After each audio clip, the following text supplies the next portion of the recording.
Apple has been playing it safe with iPhone design for a long time now. Year after year, it's been tiny tweaks, new colors, slightly better cameras, faster chips. Nothing that really makes you stop and say, wow, this changes everything. But if the latest leaks are even close to accurate, 2026 might finally be the year Apple breaks that pattern in a big way. Because the iPhone 18 Pro isn't shaping up to be another routine upgrade. It looks more like a reset.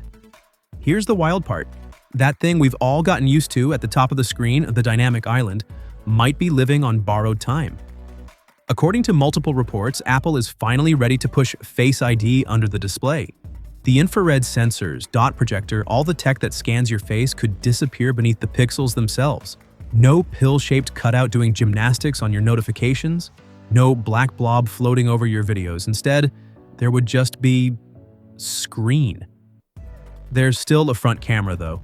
Apple isn't going full invisible just yet. The selfie camera is expected to move into a tiny punch hole tucked into the top left corner of the display.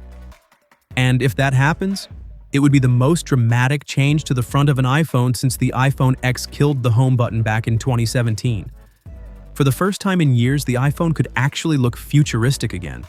Now, as cool as a clean display sounds, the dynamic island wasn't just a design compromise. Apple turned it into a feature, and honestly, a pretty good one. Live activities, navigation, music controls, it actually feels useful, so if Apple removes it, they're going to need a replacement that's just as clever, if not better. Knowing Apple, they probably already have something cooking in iOS that we haven't seen yet. But the front of the phone might not even be the biggest story. Flip the iPhone 18 Pro around, and things get even more interesting. Apple is reportedly working on adding a mechanical iris to the main camera. That's a real physical component that opens and closes to control how much light hits the sensor. In other words, true variable aperture. This is a big deal.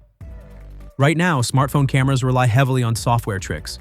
Portrait mode, cinematic blur, fake background separation. It's all computational magic trying to imitate what real cameras do naturally. A mechanical iris changes that completely. It means better low-light shots without blowing out highlights during the day. More natural depth of field. Photos that don't just look sharp, but look real.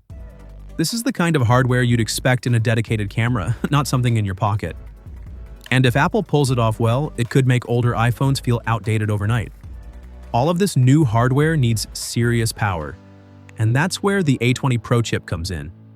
It's expected to be built on TSMC's next-gen 2-nanometer process, which alone means better performance and efficiency.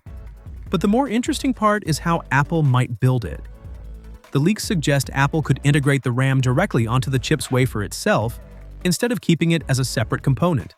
That reduces latency, improves efficiency, and allows the chip to do more complex tasks locally. Less heat, faster responses, and a massive boost for on-device AI. This isn't just about speed. It's about what your phone can do without relying on the cloud. Smarter features, instant processing, and a foundation built for the next generation of Apple intelligence.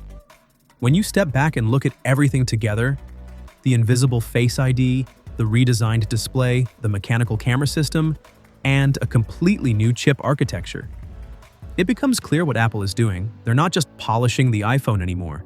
They're quietly preparing the next era. Which makes the timing kind of awkward. If you buy a new iPhone right now, you're getting a very refined version of the past. Still great, still powerful, but built on ideas Apple is already moving away from. The iPhone 18 Pro looks like the moment where Apple finally jumps forward again, not by one step, but by several. So the real question isn't whether these leaks are exciting. It's whether you're willing to wait for the iPhone that actually changes the game again, or if you're okay upgrading knowing something much bigger is right around the corner. Let me know what you think. Would you miss the dynamic island, or are you ready for a completely clean display? And do you think Apple can really pull off DSLR-level camera hardware in a phone? Drop your thoughts below, and I'll catch you in the next one.